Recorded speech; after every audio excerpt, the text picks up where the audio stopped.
Chavre, how are you? I hope everyone is gesund, stark, und freilich, begashmis und beruchnis. I hope everyone is healthy, strong, and happy physically and spiritually. Today is Chof Ches Oder Rishon, Erev Shabbos Kodesh, Pashas Vayakhel. It's also Shabbos Shkolim, and it's Shabbos Mevorachim Oder Beis. And we're going to speak a thought of the week. But first, as usual, in the past couple of months, we've given tzedakah. Gedel tzedakah shemakarev sagula. Israel, we should win the war, and all hostages should return home safely now. Then we're going to say a prayer, and this prayer is going to be connected to the thought for the week. And this we say every single day in Shemoneh Esrei 3 times a day. Barucheinu Avinu kulanu ke'echad. Barucheinu Avinu, Father, bless us, kulanu ke'echad, as all are one. Bless us all together. That's the simple meaning. And the Alter Rebbe explains in chapter 32 of Tanya that Barucheinu Avinu, what makes us the greatest vehicle for blessings? Kulanu ke'echad, when we're all as one, when we have unity. Okay, today we're going to speak, and I hope we'll cover most of what I want to talk about. Sometimes, when you're so involved in something, it's hard to limit. And the truth is, I want to talk about some subjects today that are all comprehensive and encompassing to Yiddishkeit, family, Shabbos, and leadership. So I hope I'll be able to cover all the subjects. Maybe each one will not be given due allotted amount of time.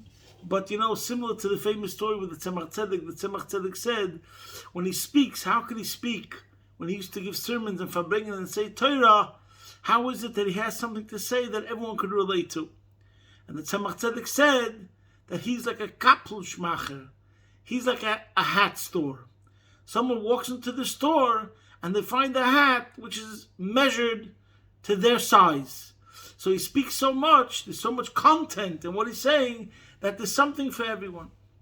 So today, even though usually I like to focus on one thing, today we're going to speak about a couple of things connected to the Parsha, and hopefully everyone will have something to take from it that's relevant to their lives. So, this week's Parsha is Parshas Vayakhel, and the pasuk says, Vayakhel Moshe assembled as kol adas bnei Yisrael, the entire congregation. Vayemer aleim eila dvarim asher tziva Hashem lasis oisam. These are the things that the Eibishter has commanded you to do. And then he says, Sheishis yomim te'osim melacha, work may be done for 6 days. Uvayem ashvi yilchem kedesh Shabbos Shabbos el Hashem, etc. But on the 7th day it shall be holy for you, a day of complete cessation of work, designated for Hashem. So over here is the very many famous questions that all the commentaries ask, and that is number one, Man ishtana. What's this time that the pasuk speaks that Vayakhel Moshe is called as bnei Yisrael? That before he spoke to them, it says that he assembled them all together. How come it doesn't say like everywhere else in the Torah? Vayemer Moshe al kol bnei Yisrael. Moshe spoke to all the Yidden. What's episode over here? Vayakhel Moshe is called as bnei Yisrael. What's this time that he addressed the nation different than every other time throughout the entire Torah? Also, these are the things? He says, Eila dvarim asher tziva Hashem. Then he mentions Shabbos, and then he mentions the construction of the Mishkan. But seemingly both of those things were already mentioned before. In the Aseret HaDibros in Parshas Yisro, we had about Shabbos, and in Truma and Tetzaveh, we had all about the Mishkan already. So what's the novelty over here? What's the difference? So first I'm going to speak on one subject, and that is the Sikha of the Rebbe. In Likutei Sichos Chelik Aleph, Vayakhel, which is based on a mimer of the Rebbe, Vayakhel Tovshin Yud Beis, it's a Hasidic discourse that he said in 1952. You have to see that for more details. I'm just going to say what he says there, Bekitzer, but the main word applies to everything I'm going to say afterwards. And that is that over here, there's a major headlines.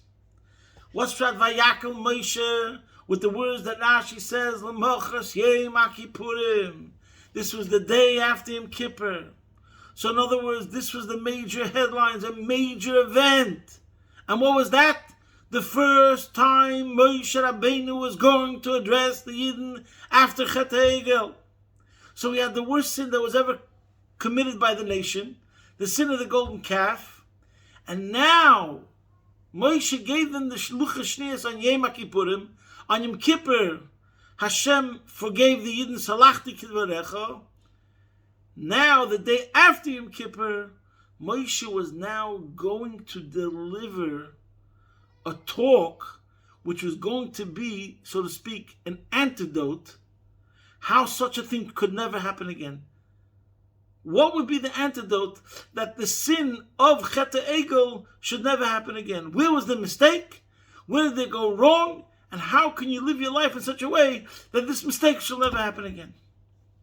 So in that discourse and in the Sikha, the Rebbe explains Avodah Zarah means, idolatry means that we give credence to something else which is outside of Hashem. That's one of the main points of Chassidus, that the idea of Achdus Hashem, the idea of one Hashem, means that there's only one reality.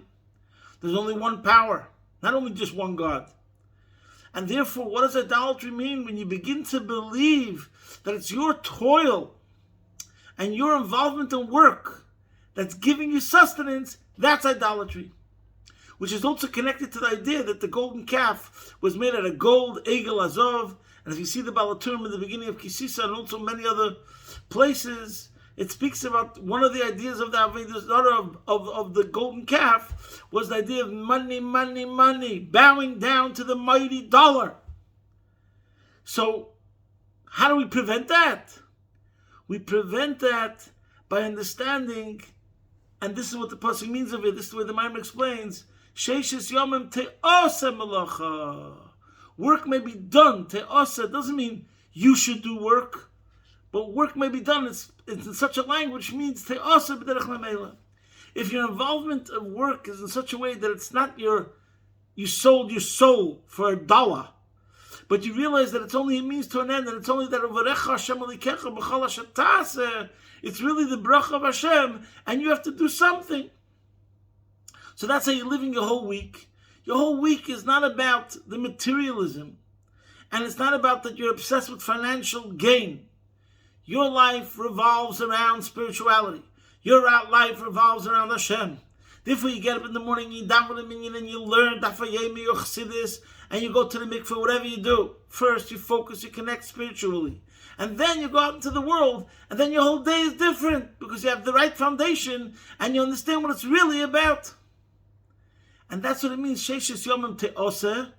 In other words, what was one of the questions over here that we knew already before about Shabbos, and we knew already before about the Melechus HaMishkan?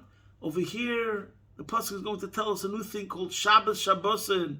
If you want to really have a Shabbos, then your whole week has to be lived differently. If you make spirituality primary during the whole week, then your Shabbos is a Shabbos. But if your whole week, your focus is primarily on the material, then the Shabbos won't be a Shabbos. That's what the pasuk is telling us over here. And that's why Vayakhel, this was a way, a lesson of how to live our lives in such a way that we should never come to idolatry. And the answer is, as long as we focus on the true values and the true virtues of what it is, his spirituality. That's what it says in the Maimer. So that's one point. Now I want to speak to another point, very interestingly, and I'm speaking about things, I'm speaking to my students. I'm not a preacher. Loi preacher anoichi, v'loi ben preacher anoichi. I'm not a preacher, I'm not a son of a preacher, but there's some things that I see around I feel that these things have to be corrected, and I hope that we could see improvement in all these areas, beginning from ourselves. And that is, for example, speeches, sermons, on Shabbos, Advar Torah. Recently, someone asked me to speak by a simcha of their child. So the Baal Simcha asked me to speak. Before I spoke, 3 people came over to me and said, make sure not to speak more than 10 minutes. You can understand how I felt, my ego, Rahman al-Islam, but that's not the main point. The main thing is, let's depersonalize. Let's talk about the idea over here. And that is, one of the answers to this question of why over here it says, Vayakhel Moshe, and then he speaks about Shabbos, and the Balaturim brings it down, and that's the famous halacha that's brought down in Shulchan Aruch Siman Reish Tzadik, that from here we learn out that when it comes to Shabbos, the rabbis have to gather the Yidden, Vayakhel, Moshe, and then it speaks about Shabbos because on Shabbos has to be Makel Kehilis. I'm going to read you the Lashon of the Alter Rebbe in Siman Reish Tzadik, Siv Cotton Gimel, and this is actually a question. V'dorshu Chachamim, this question is asked explicitly. Lama nema b'parsha zu Vayakhel, shalei nema came b'chol ha'teira kula. Why over here does it say Vayakhel? Amar HaKadosh Baruch Hu l'Moshe, Hashem told Moshe, Reid v'aseli kihilis g'delis b'Shabbos. Make me great gatherings and assemblies in Shabbos. K'dei sheyilmudu ha'deiris ha'boyim acharecho, that the generations that will come after you will learn Lahakel Kihilis B'chol Shabbos, to gather their congregations every single Shabbos, Leikonis B'bate Knesiyos B'bate Midrashes, Lumad B'em Teira L'Rabim. So here we see, and this goes together, we can look at it, that one of the antidotes to Chet HaEgel is a strong community. And a strong community united around a common cause. So I'm going to put it in 2 points. What is the antidote to Chet HaEgel? Number 1, selflessness, in contrast to ego, as we'll discuss it. So just like we said before in the Rebbe's Maimer, the person thinks he thinks it's his brains, it's his street smarts, it's his innovations that's making him the parnosa. That's Avodah Zarah. So therefore the focus has to be that he has to know Teosa Malach. It's not about you, it's about the bracha that Hashem gives you. So it's not your ego, selflessness will bring you closer to Hashem. Bittul, Ein HaKadosh Baruch Hu Shoyreh, Ela Masha Batel Etzli Yisbarach. Through your selflessness you get closer to Hashem. Now comes the same thing over here. By the rabbis giving shiurim and Torah on Shabbos, about halacha especially, Rotzein Hashem. If the person lives his life and he thinks, what does Hashem want? And that's the first thought always in every situation. What does Hashem want? Then he won't come to do any Avodah Zarah. The problem with Chet HaEgel was they decided to do this. They didn't ask their spiritual leaders, the mashpiyim or the rabbonim. They decided. And when you decide, that's when you make a mistake. But if you're thinking solely what is the Ratzon Hashem, it will be impossible to make a Chet HaEgel. And the Tur actually in Siman Reish Tzadik, in some editions, brings a lashon from Medrash Tanchuma, Meidik lashon. Omra Teira Lefnei HaKadosh Baruch Hu, Teira said before Hashem, Rebbeinu Shalom, Kishayichnesu Yisrael La'aretz, when the Yidden will go into Eretz Yisrael, Zeratz L'Karmei, this person will run to his vineyard, V'zeratz L'Sadeu, this person will run to his field, V'ani Matehei Alai. The Torah said before Hashem, what's going to be with me? Mela, when they were in the Midbar, they were all unemployed, they're not in the city, so everyone has time to sit and learn in Kollel all day. But once they go into a city, back to civilization. Once they go to a city and there's work, and there's the 6 days of the week, etc. So what's going to be with Torah? Amallah, the Eibusha said to Torah, listen to this. Yesh li zug shani mizavig l'cha. I'm going to give you a partner. Like you'll be a couple, you'll be married. Who's going to be your partner? V'Shabbos Shmei.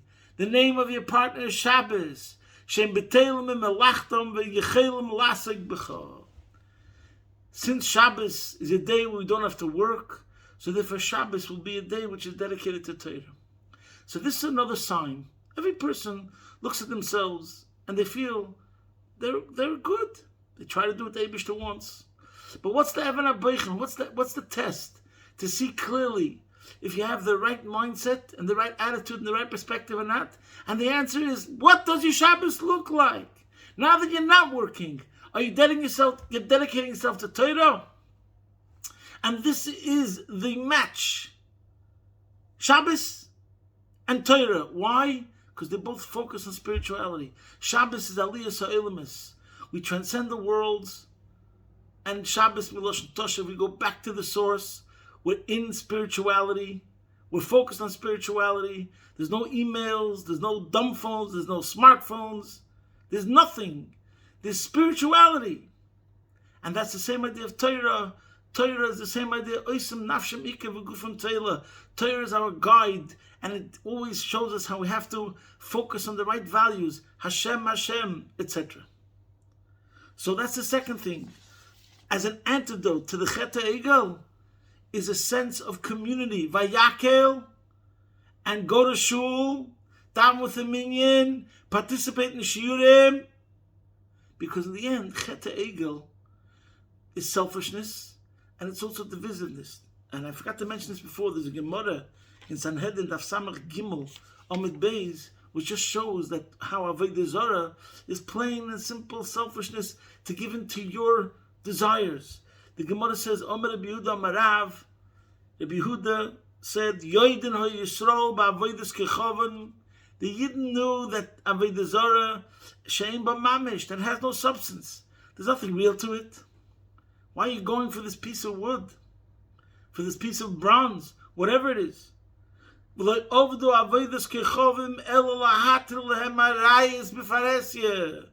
Jewish people knew that idol worship is of no substance. They didn't really believe in it. But why did they serve Avodah Zarah? Only to permit themselves to engage in acts of immoral relations in public. Because many of the Avodah Zarahs had these immodest activities in public. So in other words, they simply had a strong desire to follow the lusts that was in their heart, and by joining this party, they're able to do what they want. So again, Avodah Zarah brings out your selfishness, your ego, and your desires, and being connected to the Eibishter means that you're transcending your desires, you're transcending your ego, and you're getting involved in something which is greater than yourself. And that's what Shabbos is. You know, I said this before, sometimes when you think about that the Eibishter gave us Shabbos, and He gave it to us even before Matan Torah. And that's why when it comes to Shabbos, we say, Baruch Atah Hashem Mekadosh HaShabbos. But when it comes to Yom Tov, we say, Mekadosh Yisrael V'Azmanim. That the Yidden are the ones who, according to Riyam Bezdin, are the ones who decide when the Rosh Chodesh is. But Shabbos is Baruch Atah Hashem Mekadosh HaShabbos. The Eibishter set up Shabbos from the 6 days of creation. And then you think about it, that today the world is so obsessed with devices, and everyone is thinking of different ways how to deal with this problem, and how it's destroying the generation, etc., etc. And then when you think that the Eibishter preempted it, Higdim Refuah L'Makkah, He gave us Shabbos Kodesh, 5,784 years ago. Unbelievable. And we see today clearly that those that kocht sich in Shabbos, it gives them a spirituality, a recharge, a rejuvenation for the entire week. And it's an idea of strengthening a strong community, a strong family unit. And these are the things that helps us stay on the right path. And Vayakhel Moshe, this is what the major message is over here. So far we spoke about Shabbos, Shiurim in Shabbos, connecting Beruchnis in Shabbos, etc. And also to realize that all your work the whole week is of secondary importance, that even while you're doing the work, you realize that it's really a spiritual activity to direct it towards Hashem. Kol Masha Bara HaKadosh Baruch Hu Bara L'Chvoidei. Now we come to another interesting point, which some of us bring out, and I think it's very important. One of the reasons why over here Moshe Rabbeinu is telling us about Shabbos connecting with the Mishkan is the idea of a mitzvah above Aveira. People could have thought they're so inspired and galvanized to build a Beis HaMikdash, to build a Mishkan.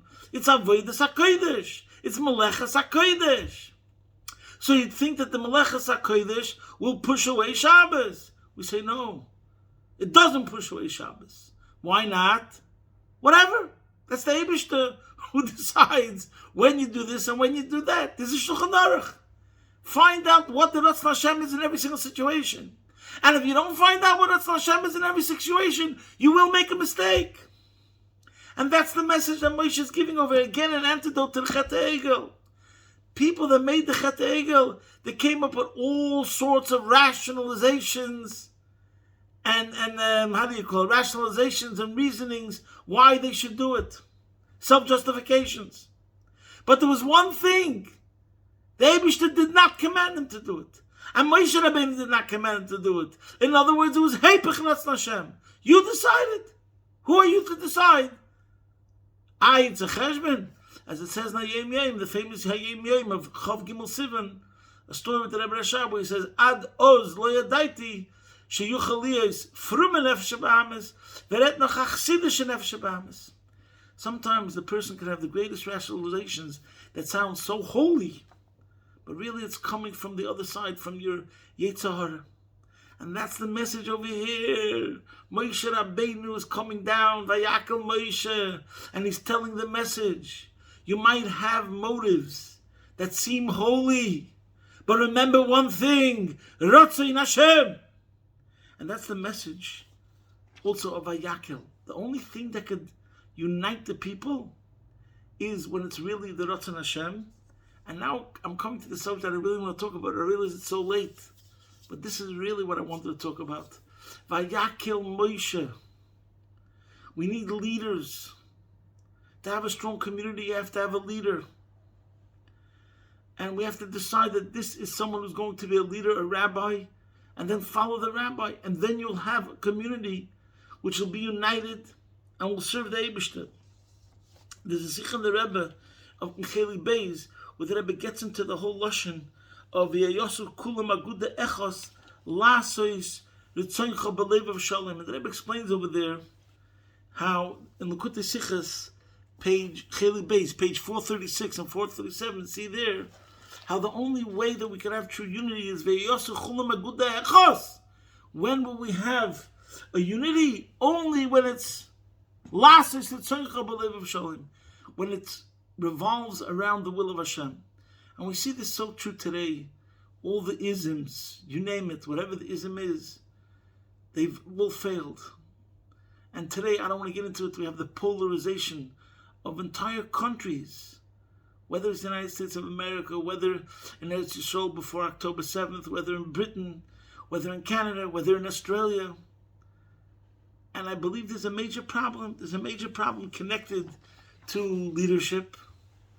But it's a major problem, but I don't know what the solution is in the Goyische Welt, but in the Frumme Welt, in unserer Welt, the Yiddische Welt, if we kocht sich in Veyosu Kula Megude Echos, Lasser Zeicha Belev Shalem, the more we kocht sich in Ratzon Elyon, the more we kocht sich in Shulchan Aruch, then the more shaykh to have Lasser Zeicha Agude Echos.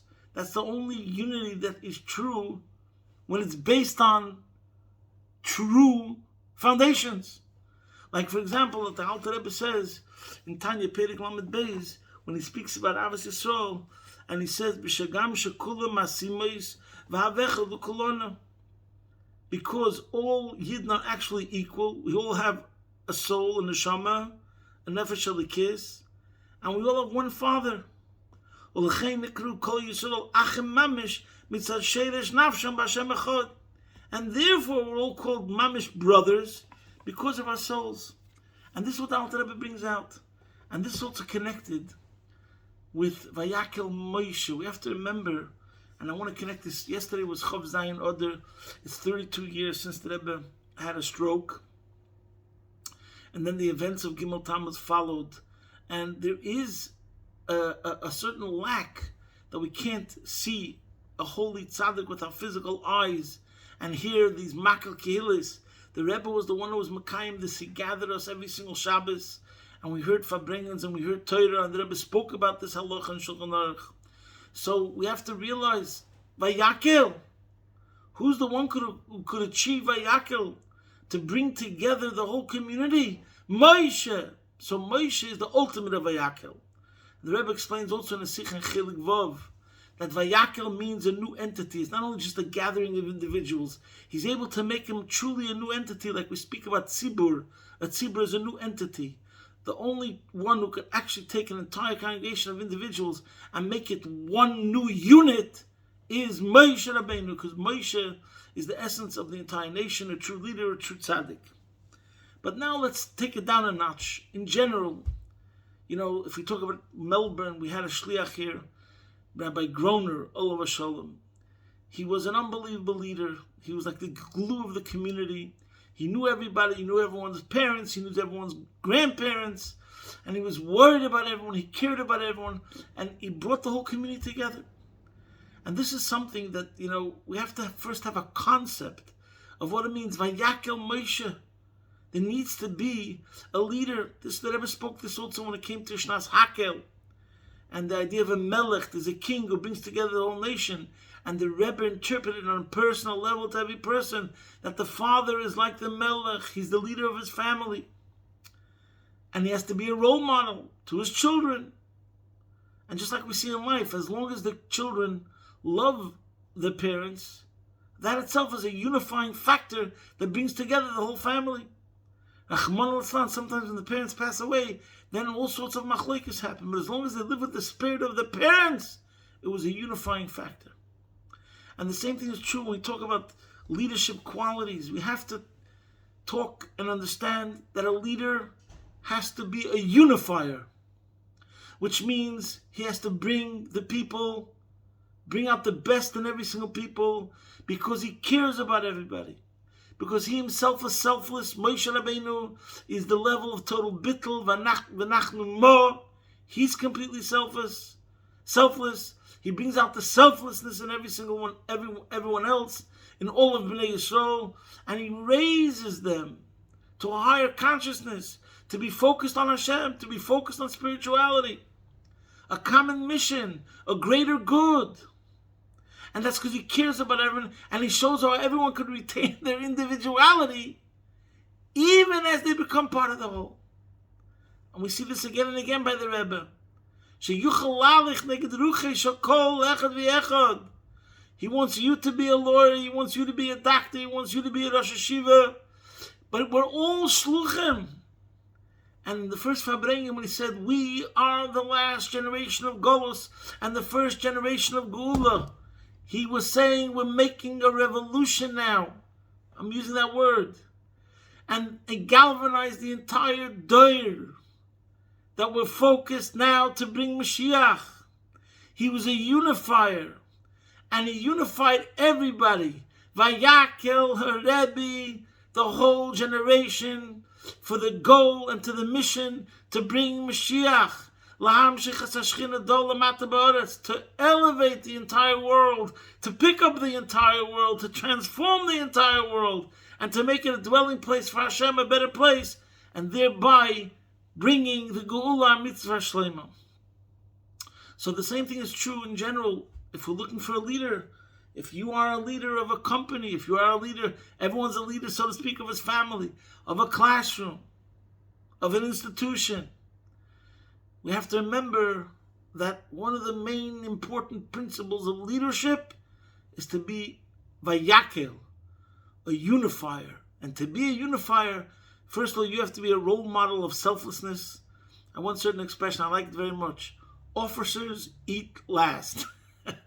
Officers eat last. Where I understand is that, in the army they have, let's say, the dining room.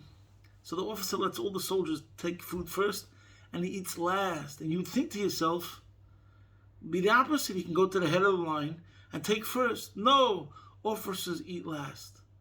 That's the true role model. He shows his troops, he shows the soldiers that are under his command that he cares about them more than he cares about himself. First you guys eat. Officers eat last. So he's a role model of selflessness, dedication, devotion, compassion, care, and concern.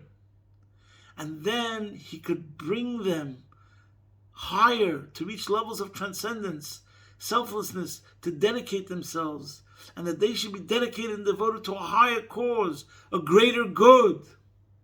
And like we see by the Rebbe, how the Rebbe accomplishes this with the entire generation of Shluchim and all of the Chassidim, and he kept on repeating, everyone's a Shliach, everyone is charged and galvanized to do what they can to bring Mashiach. So the Eibusha should help. We should remember all these points of Vayakhel Moshe, what the message was and why this was a major, major event, and why over here it says Vayakhel. Because after the disaster of Chet Egel has to come the message now how to repair it. We were forgiven, and from here on in we should never make such a mistake. So we spoke about the idea of, number one, the attitude towards work a whole week. We spoke about what the Shabbos has to be like. We spoke about the idea of community. We spoke about the idea of holy motives, so-called, but are really wrong. And we spoke about leadership. The Eibusha should help. If we keep in mind all these messages, we'll do the right thing. And the Eibusha should see how we try to do what's right.